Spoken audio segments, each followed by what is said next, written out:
सलाम, नमस्ते, सत श्री अकाल। मैं हूं रजा और आप देख रहे हैं रजाग्राफी की मिडिल ईस्ट स्पेशल रिपोर्ट। दोस्तों, आपको बताना चाहूंगा कि ईरान ने बड़ा खुलासा किया है।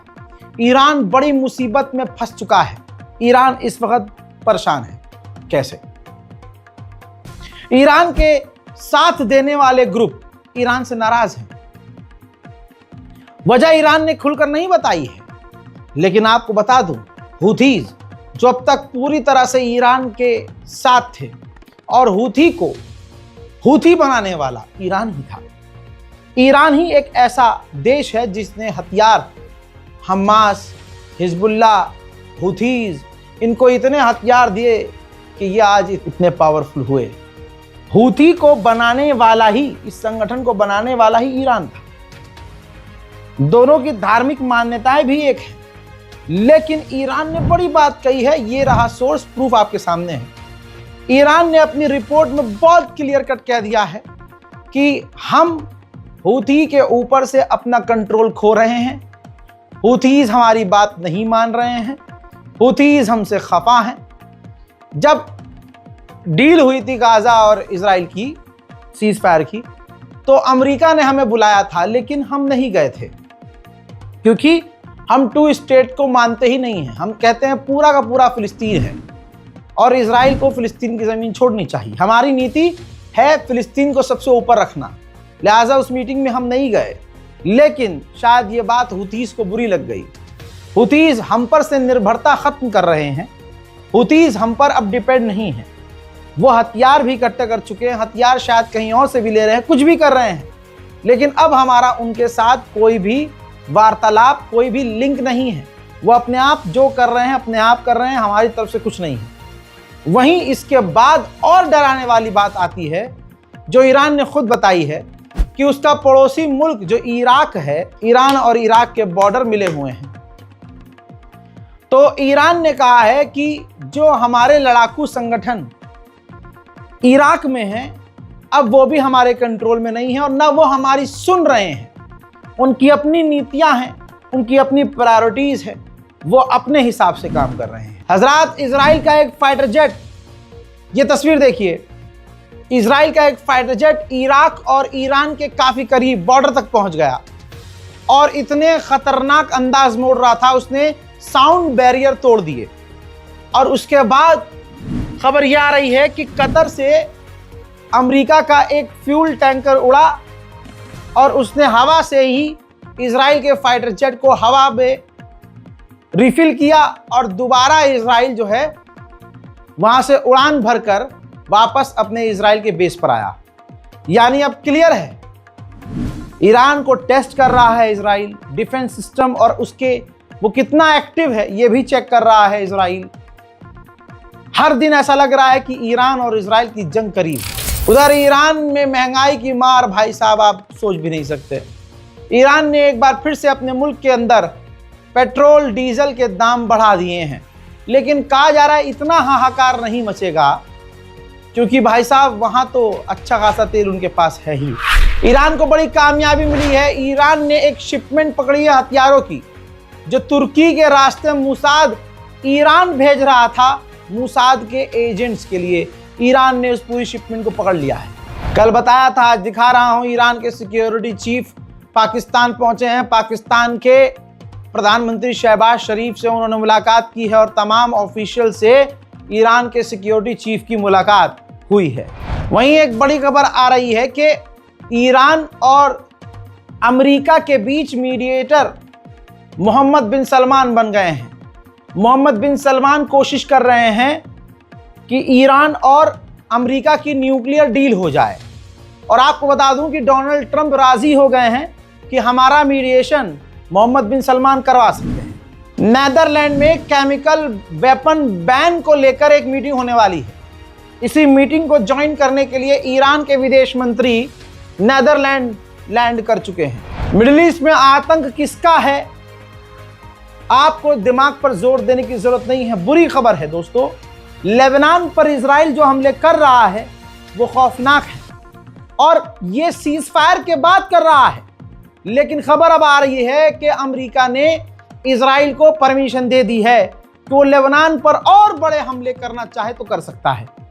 पूछो कोई इससे ये कैसा सीज फायर है भाई। इजरायली ऑफिशियल कट्टरवादी नेता का एक वीडियो सामने आया है जिसमें वो कह रहा है कि तमाम फिलिस्तीनियों को मार देना चाहिए, गाजा के लोगों को गजा से निकाल देना चाहिए, डोनाल्ड ट्रंप का प्लान बेकार है, फिलिस्तीन से और गाजा के लोगों को गजा से निकाल देना चाहिए।